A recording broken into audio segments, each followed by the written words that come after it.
Hello and welcome to the 5th episode of the Ride It Out show.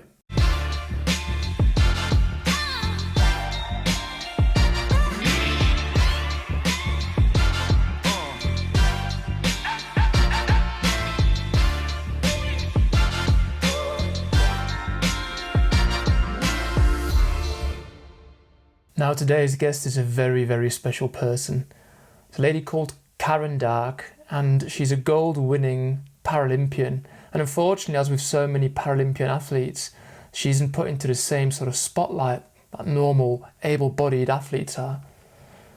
Nevertheless, Karen's story is really remarkable, and I first came across it back in my climbing days because I was reading this guy's blog, a guy called Andy Kirkpatrick.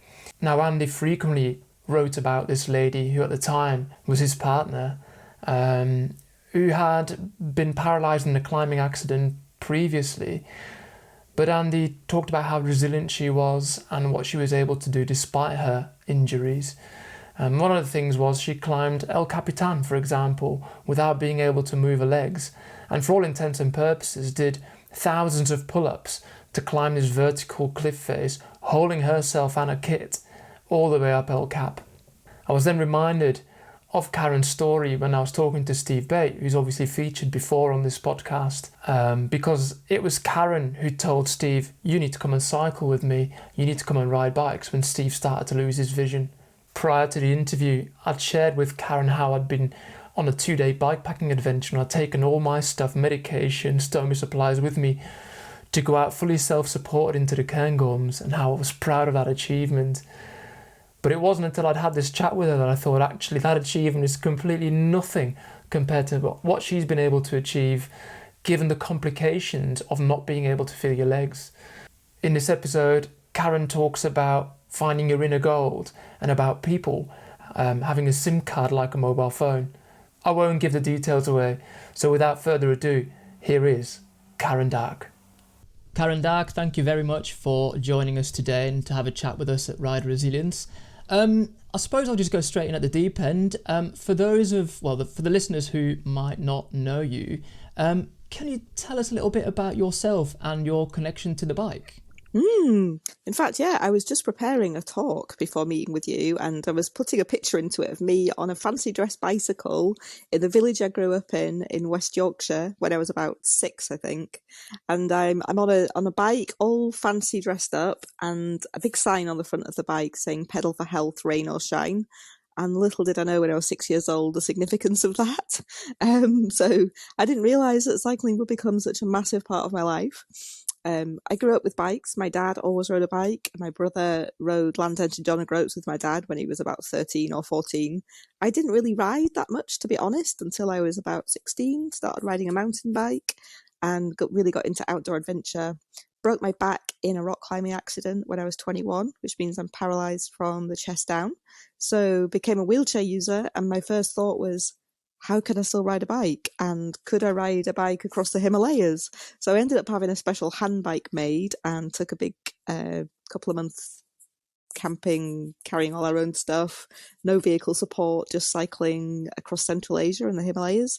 And I guess that was like the ride that changed my life in so many ways. And made me believe that being paralysed wasn't the end of the road, that I could do lots of things still.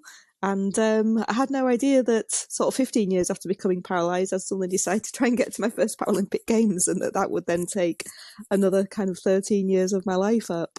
So yeah, it's been quite a journey with hand cycling, from adventure hand cycling and kind of using cycling as a tool just to be outdoors and to be with friends and to enjoy the beautiful natural environment, to be in mountains. And then that led me into this kind of decade plus quite a lot more of Paralympic hand cycling.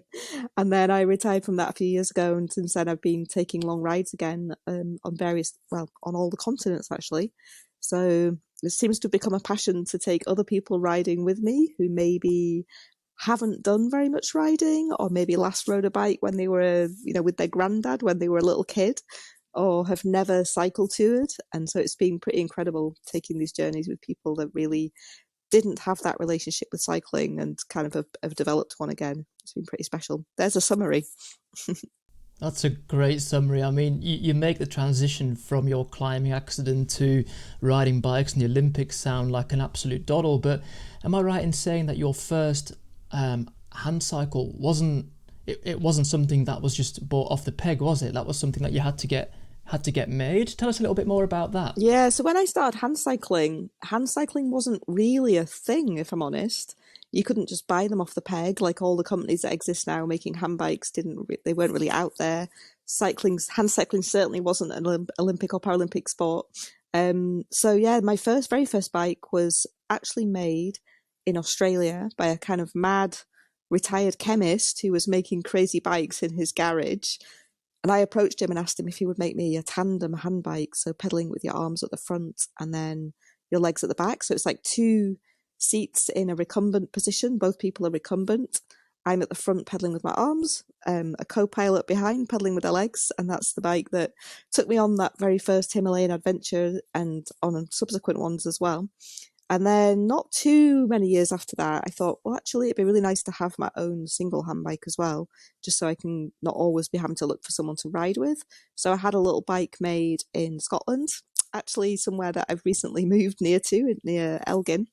And the guy had never made a hand bike. So the first time I rode it, I rolled it because the rear wheels were too close together. I had to contact him and say, I think the design needs modifying. So he was really willing to take it back, widen the axle. And so those were my first two hand bikes. And then since then, obviously, it's become much more of a thing. There are standard hand bikes you can buy and it's become a much bigger part of my life.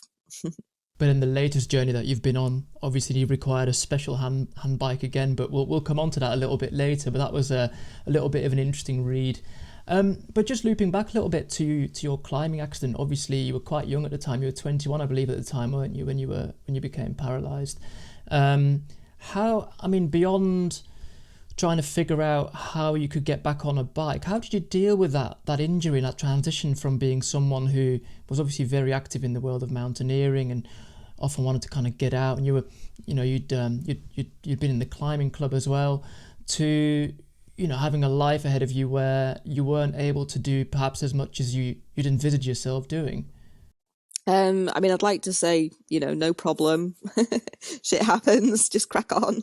But it wasn't really like that. I mean, it is, I'm sure and most people in some shape or form have something happen in their lives that isn't ideal, that's uninvited, unwanted, and we really didn't expect things or anticipate things to be that way. So that's how it was for me too. And I spent a little bit of time at the beginning feeling quite sorry for myself, thinking about all the things I couldn't do anymore, torturing myself with my mind, thinking about all the places I couldn't get to, and feeling a bit sad and sorry for myself. And then actually a close friend of mine died in a climbing accident 3 months after I had my climbing accident. And it was kind of a kick up the backside for me to go, hey, I'm still here, I'm still alive. I need to make the most of this life and not sit around and feel sorry for myself, but to crack on and see what's possible instead of what's not possible, focus on what I can do, not on what I can't do. And that was, in a way, his passing, in a way, was part of what gave me the motivation to see things differently and to go after chasing some dreams and ideas and just getting creative and realizing that technology was always going to be a big part of making things possible for me in life. That was a big motivator. And I think since then, it's not that it's always easy. Like, everything is a challenge, but in a way, I think that's trained my brain to always anticipate and figure out how to get around obstacles rather than to see them. It's always about, okay, well, how might we be able to solve that? Or what piece of equipment might we need? Or what sort of perspective or mindset might I need to overcome that hurdle, rather than seeing them as things that are stoppers. So, that's, I guess, what's the process has unfolded, so that now I realize that my brain's so adapted to being kind of flexible and changing all the time to look at how we can get around things and overcome things, that it's surprising what that has enabled. I was just going to say, it sounds like we need more Karens in this world who can actually find solutions and not just barriers as reasons as to why not to do something. I find that there's too many folk who just find, barriers and then stop themselves from pushing themselves beyond, or, moving the world forward sometimes. So that's really, really good to hear. I think you kind of answered this before a little bit when you talked about your first trip through the Himalayas, but I've started asking all interviewees this when I chat about ride resilience. I mean, obviously, the premise of ride resilience is to encourage people to turn to the bike when they're going through times of hardship. And my question too is like, when I say that to you, what's the first memory that pops into your head when you really kind of realize like, oh wow, like bikes can actually make me, you know, deal with this issue, deal with, in your case, your paralysis disability. Is that the Himalayan trip, or is there something else that kind of pops into your head that's perhaps, has that even more so? I suppose there was like an interim step for me, which was wheelchair racing. So you wouldn't call that a bike, but it's got wheels and you go a little bit faster than you do in a wheelchair. So I did quite a bit of wheelchair racing before I really discovered and had these bikes designed. So that was a little bit of a step. So I used to go down to the beach in Aberdeen where I was a student at the time. I'd go down there every lunchtime and just push myself along the beach in this racing wheelchair. And so just that kind of extra sense of speed and being outdoors and feeling the wind in your hair, I think is just so exhilarating. And being close to nature, there's so much science now which also shows the healing power of nature. I'm ambassador for a hospital garden in Scotland as well, and there's lots of research which shows the power of environmental psychology and how even just being able to see a picture of something natural can help accelerate our rate of healing. So it's not just invented in our minds that we feel better when we ride our bike. There's real science behind it as well. A really transformational trip for me was actually in the training for the Himalayas. For some reason, I decided that the Outer Hebrides of Scotland was a good place to go training for the trip in the Himalayas, and it was the inaugural ride for the tandem. So when I when I brought the tandem back from Australia, which was where it was made, took it to the Outer Hebrides and went camping, cycle touring with a friend, and yeah, that was just so incredible. It was like that realization that I didn't need a vehicle. You could still tour in a beautiful place, camp and live and be on that kind of adventurous journey.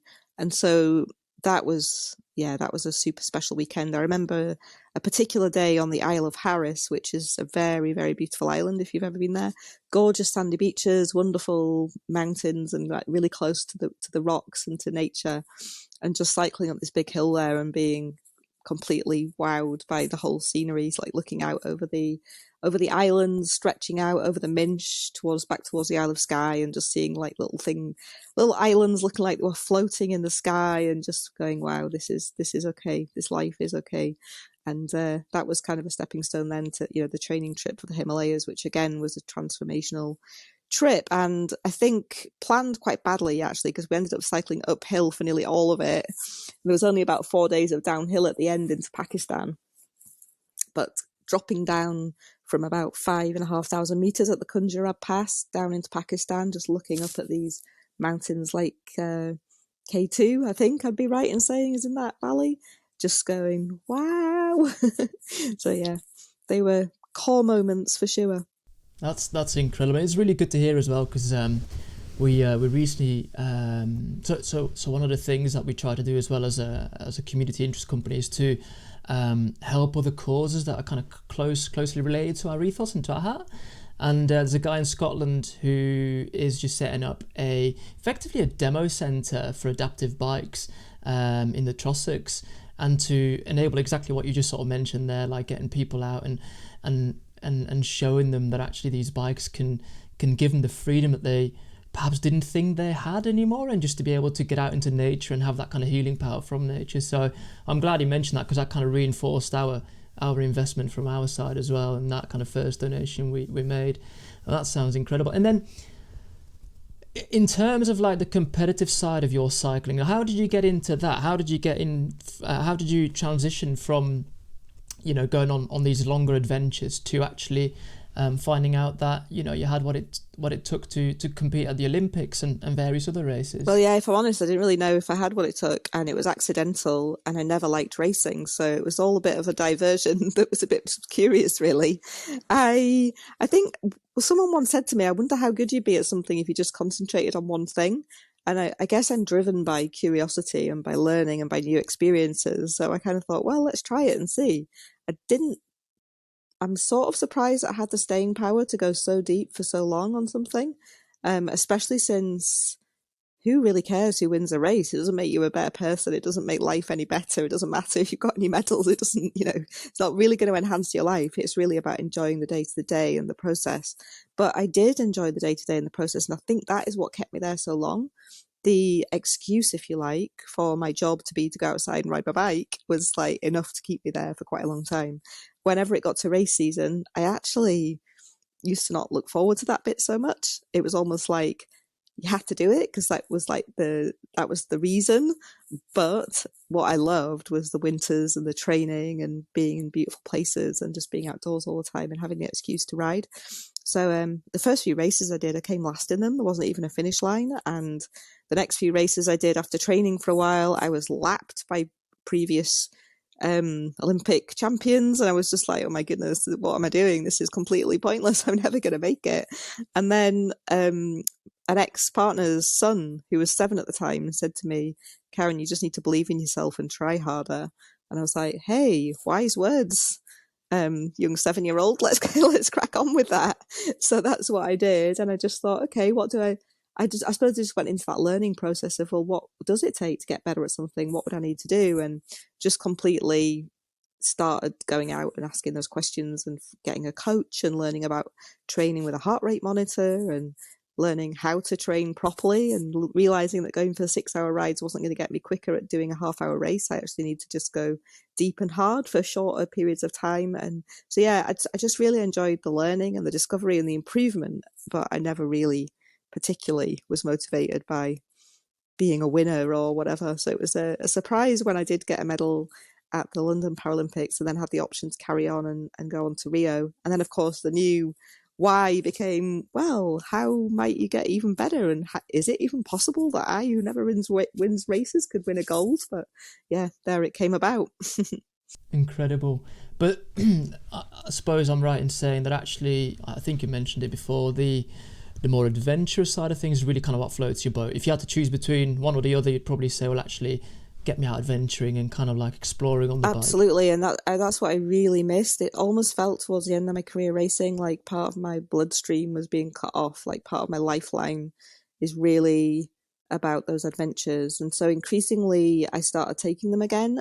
Post Rio, myself and Steve Bate, who I think you have maybe interviewed for this, a teammate and friend prior to him being diagnosed with his eyesight deterioration.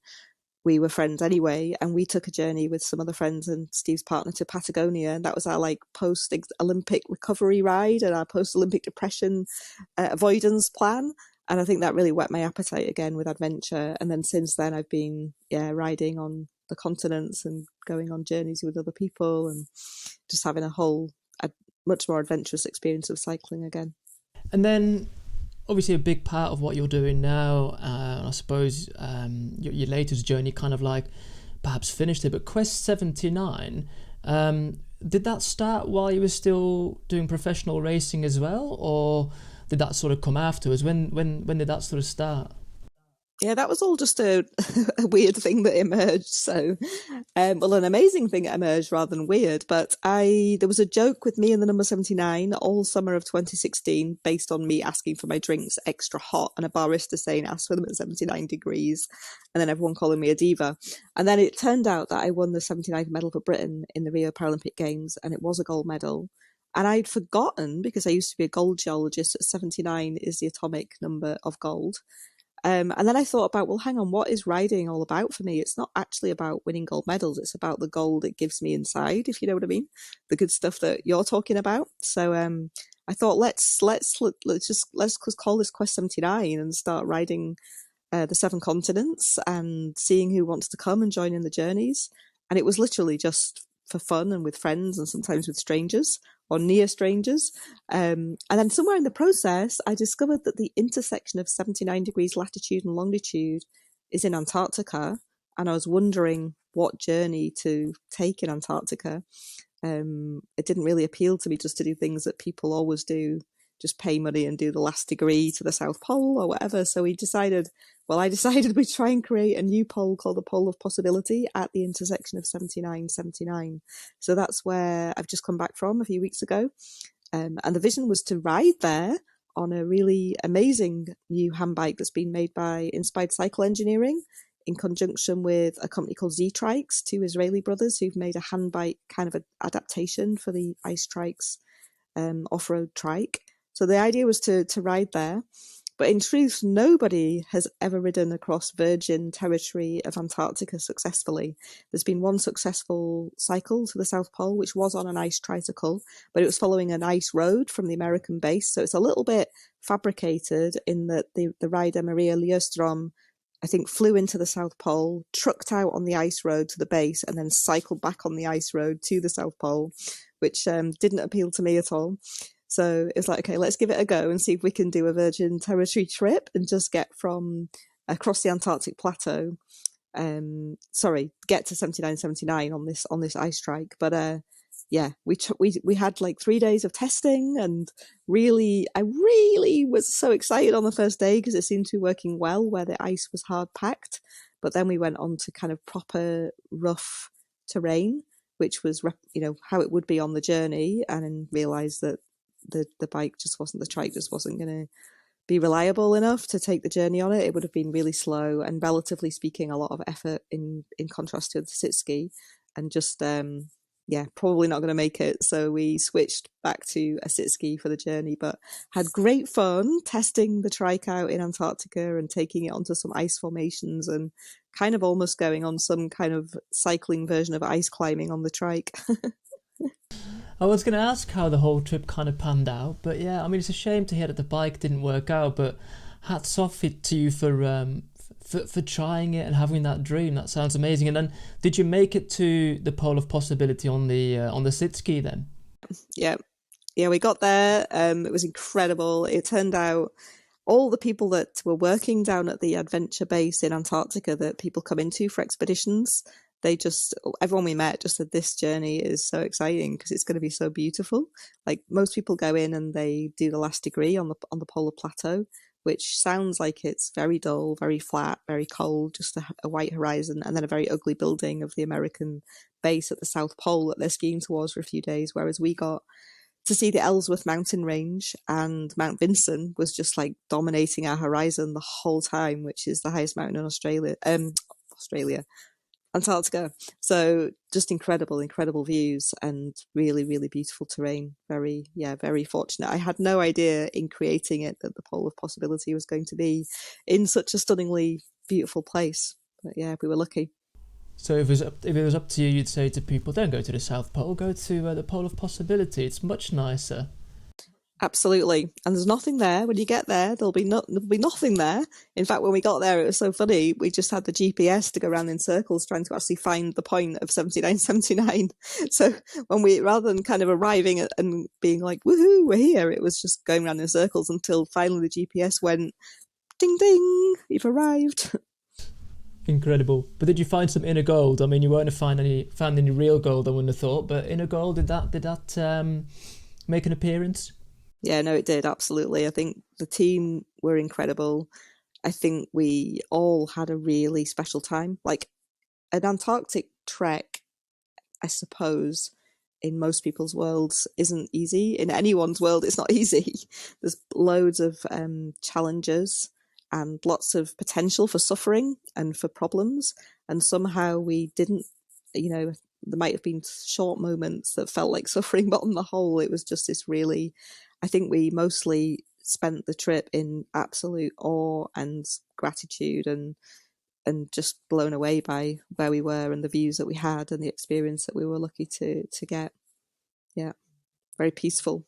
And I mean, it obviously, like I say, it's a shame that the bike didn't work, but just wanted to talk about the bike itself a little bit because, mentioned earlier about the sort of technical challenges that you had.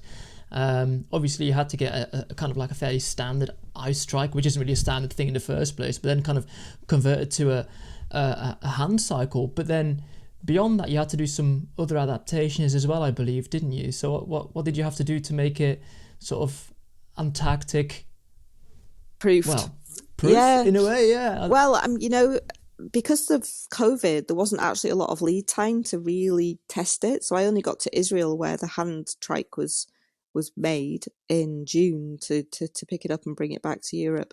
And when I got back, I had plenty of time this summer to test it on Scottish beaches and ride it in deep sand, and figured that it was really good on that. So fingers crossed for the ice and the snow of Antarctica.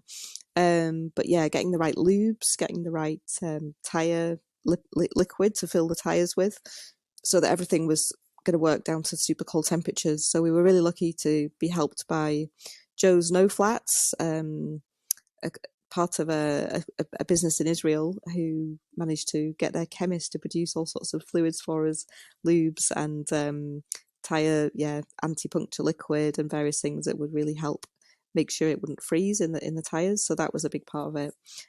Having been to Antarctica now and ridden it in kind of -30, there are other modifications that I would definitely make to make it more reliable to be in that kind of climate. Obviously, one of the big ones, and one of the decisions around not taking it, but not the prime decision, was hand temperature. Gripping and having your hands above your heart is really hard to keep the hands warm, and it would need more special design on pogies that would fit the bike to the hand bike, because standard bike pogies don't really fit on a hand bike well. And also a lot of extra warmth for between the legs, because the Antarctic wind is just blowing right up between my legs that are kind of one each side of the hand crank system. So I was quite worried about, there's a thing called polar thigh, which skiers get on the fronts of their thighs, which is basically frozen tissue on the thighs.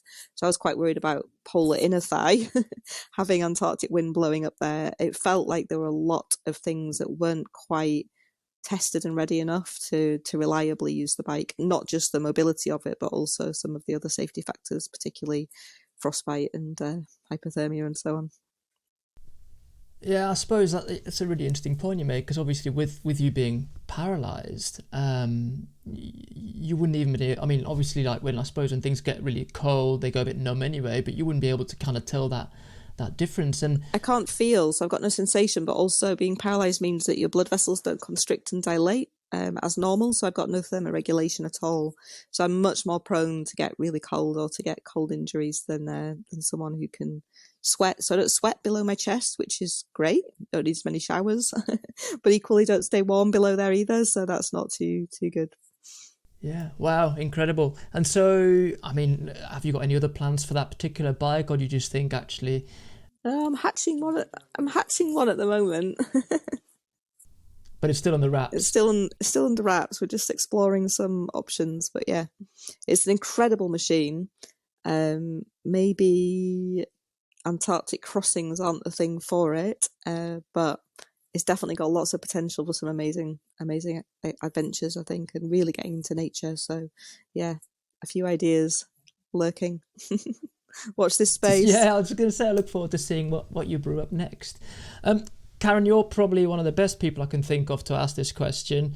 I really want these chats to be like a bit of a resource for people to be able to draw inspiration from, but also to kind of get some tips. And, you know, I suppose like maybe one day somebody might stumble across this interview who might have just had an injury and have become paralysed. And what tips have you got for them to be able to kind of deal with that injury and not to lose hope, and to kind of actually still make the most of their life, I suppose, not just to kind of give up? I mean, there's a lot of tips I could give. I suppose one fact I think that's really interesting is that there was a study done on people that win the lottery and people that become paralysed. And 1 year on from each incident, be that the winning the lottery, which you would think would make you super happy, or becoming paralysed, which might make you super unhappy, all the people studied returned to the same baseline emotional level that they'd been at before the incident. So essentially saying that, yes, it's probably not ideal for you. It's not what you wanted. But ultimately, we're extremely flexible and our mind is incredible and we can adapt to anything. So I personally would say that I hadn't returned to the same level of happiness 1 year on, but it maybe took me a little bit longer than that. But somewhere along the way, I've become much more happy than I was pre-paralysis. So I think don't judge it. Just go open-minded. You know, okay, this wasn't what I wanted. Curiosity is hugely powerful, so just keep asking curious questions. I wonder what could happen next. I wonder what I might be able to do. I wonder what I might learn from this. I wonder how this might actually enhance my life. I wonder how I might be able to help others. There's a lot of research as well done into curiosity and asking those curious questions, which releases all sorts of feel-good neurochemicals into our brains. So rather than shut down and see things narrowing down, just keep looking at how you can ask good questions to expand the horizons and keep wondering about what's possible. And I think you'll find yourself being happier than you might have thought you would be.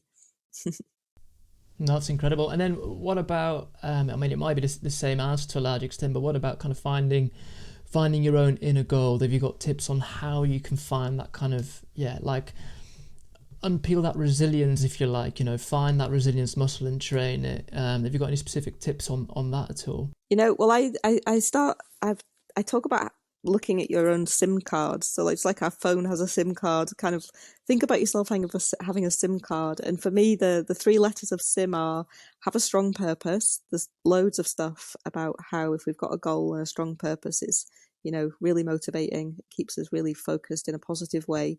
There's lots of brain chemistry behind this. I've become a bit of a geek in kind of psychology and brain neurochemistry learning around this, but strong purpose helps. Inspiration.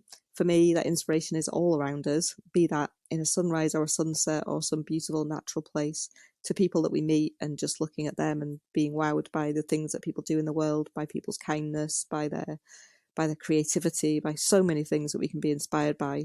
And then mental agility. So just keeping flexible and adaptable and looking for new ways of looking at things.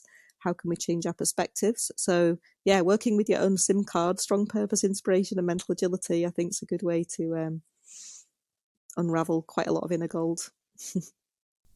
I love that. No, that's a good a good thing to work towards. Absolutely. And then beyond obviously the plans that you can't share yet, which are just sort of hatching at the moment, are there any plans on the horizon that you can talk about already, or is that at the moment you sort of just taking a bit of a break? Yeah, I mean, it's a funny one because people always say, oh, what next? And when you've just got back from something, you're often just integrating that, and it's in the space that we usually find the new things or something special about the spaces. But I have reached a point where I really want to share some of the learning that I've developed over the years, not just through personal experience, but through a lot of study as well with other people. So what next for me right now is setting up some I'm kind of loath to call them courses because that sounds a bit studious, but some experiences or some explorations for people to come and join me on in Scotland. And there'll be some activity involved, some outdoor time, as well as some learning time in terms of some of those things I've just talked about, the sim. So yeah, I'm calling it Adventures in Possibility. And so I'm just creating those at the moment for this spring and hoping some people will come. Oh, brilliant. And whereabouts is that going to take place? Do you know yet, or is it a variety of locations? First location I'm aiming for in May is going to be in Scotland, in Morayshire, which is just east of Inverness. Yeah, it's a beautiful, beautiful part of the country, gorgeous coastline, so time in beaches and forests and perhaps some riding and some time on the water. I'm connected with a local surf charity there, so I'm hoping we can get some sessions out with them. So a bit of a mixture of activities going on. And have you got a website or anything for that yet at all, or is that sort of still in the making as well? Yeah, I'm just finishing off the page just now, but it's going to be on my own website, so karendarke.com. But yeah, I'll put out some stuff in social media shortly about it. It'll be a page within that. Well, we'll put a link to your website in the kind of like interview description anyway, and then to your social media handles as well, so that people can follow you, kind of inspired by your stories. I want to find out what's next. Well, thank you so much for your time today. Like I say, we'll put the links in the description below. Great, and thanks for setting up this. It's a great idea, and yeah, I think it's just a reminder how incredible riding is for all of us in so many ways. Absolutely, and please do stay in touch. If you've got any future developments, we'd love to chat again and just sort of share them through our channels as well. So yeah, thank you so much for your time. Hopefully meet in person one day somewhere. But yeah, look after yourself and speak soon. Bye. Thanks again to Karen Darke for taking the time out of a busy schedule of riding bikes around sunny Spain to come and sit down and talk to us and to share a story with us. I think it's an incredibly uplifting story, and it kind of just goes to show that whatever hardship gets thrown at you, with the right attitude, there's no reason why you should stop doing what you love doing. Prior to the interview, I'd shared with Karen how I'd been on a 2-day bikepacking adventure and I'd taken all my stuff, medication, stomach supplies with me to go out fully self-supported into the Cairngorms, and how I was proud of that achievement. But it wasn't until I'd had this chat with her that I thought actually that achievement is completely nothing compared to what she's been able to achieve, given the complications of not being able to feel your legs. So yeah, I hope it's been inspirational to all of you. Go out there, find your inner gold, keep checking on that SIM card, making sure you're hitting the S, the I's and the M's, and we will keep you abreast of Karen's future plans. Thanks for tuning in, guys, and we'll see you in the next episode. Take care.